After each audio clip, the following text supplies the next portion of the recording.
बीडचे मस्साजोगचे सरपंच संतोष देशमुखांच्या निर्घृण हत्येला 1 वर्ष पूर्ण झालंय। मस्साजोगमध्ये पुण्यस्मरणानिमित्त सत्ताधारी आणि विरोधी पक्षातल्या नेत्यांनी आज उपस्थिती लावली, तर अजित पवारांनी सुद्धा देशमुख कुटुंबियांची यावेळी भेट घेतली आहे। हे प्रकरण नेमकं कुठवर आलंय पाहूयात या रिपोर्टमधून। बीडचे मस्साजोगचे सरपंच संतोष देशमुखांच्या अतिशय निर्घृण हत्येला 1 वर्ष पूर्ण झालं। संतोष देशमुखांच्या पुण्यस्मरणाच्या दिवशी बीडचे पालकमंत्री अजित पवार सुद्धा मस्साजोगला आले आणि देशमुख कुटुंबियांची भेट घेतली। याच वेळी संतोष देशमुखांची मुलगी वैभवीनं तपासाची माहितीच दिली जात नसून तपासावरून नाराजी व्यक्त केली आहे। आज वर्ष होत आलं तरी काहीच नाही याच्यामध्ये पाहिजे तसा रिस्पॉन्स दादा आम्हाला कुठूनच भेटत नाही ना। आणखी जसं नाही बा, ज्यावेळेस एखादी मॅटर कोर्टात पुढे चालते त्यावेळेस तुमच्या पद्धतीने त्या सगळ्या गोष्टी करतात। तुम्ही माझे 8 ते 10 कॉल लँडलाईनला तुम्ही दिलेल्या नंबरला, माझा एकही निरोप तुमच्याकडे गेला नाही का आला तुम्हीच? राजेश देशमुख हा बीडमध्ये अतिशय चांगला काम करणारा व्यक्ती। आता 1 वर्ष झालं ना बघा, हीच आमची अपेक्षा आहे। असं पण नाही की आता 1 महिना झाले म्हणून की आम्ही दररोजच काहीतरी अपडेट मागतोय। आता वर्ष झालं ना, आम्ही कसं आम्ही आता किती दिवस सहन करायचं? हे जर तुझ्याच्याला तू जरी पोलीस ऑफिसर असेल तर तू काय करू शकतो? कृष्णा कधी सापडणार आहे? एवढे एक पोलीस एसपीला विचारा, एसपी बदलून बी काही फरक पडला नाही त्याचा। कृष्णा आंधळे अजून बी आमचे जे काही साक्षीदार काही जे फिर्यादी हे भयभीत आहेत त्या कृष्णा आंधळेमुळे।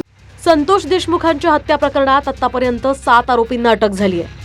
वाल्मिक कराड हा मुख्य आरोपी असून आता पुढची सुनावणी 12 डिसेंबरला आहे। चिंताजनक बाब म्हणजे अद्याप कृष्णा आंधळे हा फरार आहे। वर्ष उलटलं तरी तो बीड पोलिसांच्या हाती लागलेला नाही। तर धनंजय मुंडेंना सुद्धा सहआरोपी करा अशी मागणी जरांगे पाटलांनी केली आहे।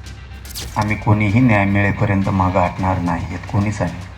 आणि त्या कुटुंबाला जर तुम्ही न्याय मिळवून देणार नसाल तर तो कितीही मोठा नेता असू दे, फक्त आरोपी सुटायसाठी प्रयत्न करतोय। मुंडक्यावर जर पाय दिला नाही तरी मराठीचा अवलाद आम्ही सांगणार नाही, एवढं लक्षात ठेव। एका क्रूर हत्याराची तुला आठवण यायला लागली म्हणजे तो सुद्धा क्रूरच, याचा अर्थ तो सिद्ध केलं की तुम्ही दोघंही एक आहेत। म्हणून मी वारंवार सांगतो, याला सहआरोपी करा। देशमुख कुटुंबाला आपण उघडं पडू द्यायचं नाही। आपल्याला जी किंमत मोजायची वेळ येईल ती मोजू आपण। 2 दिवसांआधी परळीतल्या नगरपालिकेच्या प्रचारात धनंजय मुंडेंनी जाहीर सभेत वाल्मिक कराडची आठवण काढली होती। त्याचाच समाचार जरांगे आणि अंबादास दानवेंनी घेतला। 12 महिने 24 तास जगमित्र चालू होतं। जे काही असेल नसेल गोरगरिबाला मदत आपण करत होतो। आज 9-10 महिने झाले कार्यालय चालू आहे, काम चालू आहे। हे सगळं बोलत असताना आपल्यासोबत आपला एक व्यक्ती नाही याची जाणीव पण होते। माझ्यासारख्या एक कार्यकर्ता म्हणून सहकार्याला सहकार्य समजतो म्हणून मला सुद्धा याची कुठेतरी आजच्या कार्यक्रमात जाणीव करून द्यावी लागते।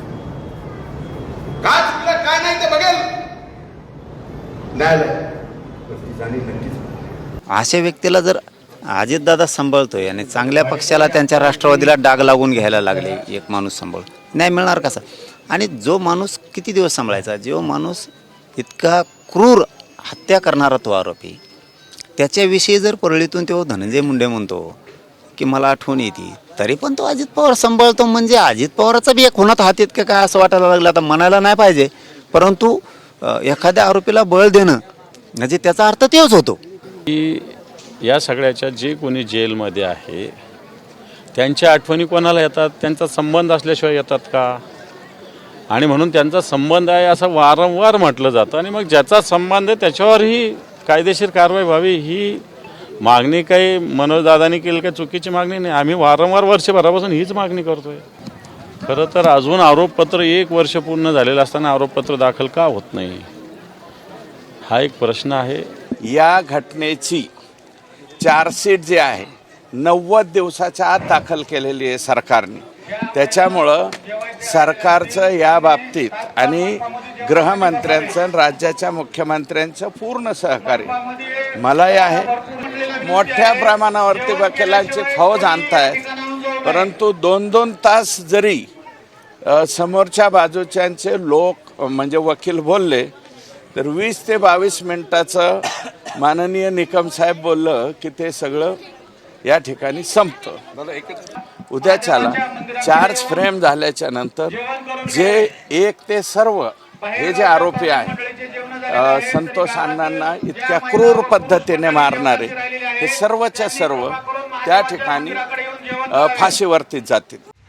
तर तपास एका स्टेजला आणून का थांबवला असा सवाल बीडचे शरद पवारांचे राष्ट्रवादीचे खासदार बजरंग सोनवणेंनी केला. तपास एका स्टेजला आणलाय आणि तिथं थांबवलाय. तो तुम्ही थांबवू नका, त्याला एकदा खुलेआम तपास करा. कोणी थांबवलं? शासनाच थांबवला असेल, प्रशासनाच थांबवला असेल. गृह खातं कोणाकडे, महाराष्ट्राचा मुख्यमंत्री कोण आहे, आता सत्य सरकारमध्ये कोण आहेत, मंत्री कोण आहेत, उपमुख्यमंत्री कोण आहेत. आता मी कसं थांबिलो? मी तर विरोधी पक्षाचा खासदार आहे. अजून की जो तो आंधळे एक सापडत नाही. जिथं की तपास तुम्ही एका ठिकाणी आणून तिथंच थांबलाय, तो तपास जरा वेगळा करा ना.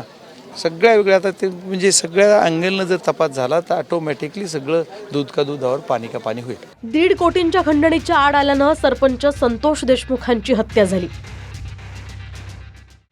वाल्मिक कराडला पोलिसांनी मास्टरमाइंड आणि आरोपी नंबर 1 म्हटलंय.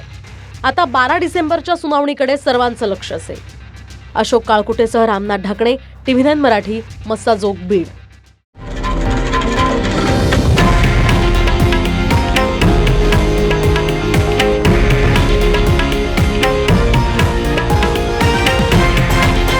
हे आहे देशातील नंबर 1 न्यूज नेटवर्क आणि आपण पाहत आहात TV9 मराठी, एकमेव.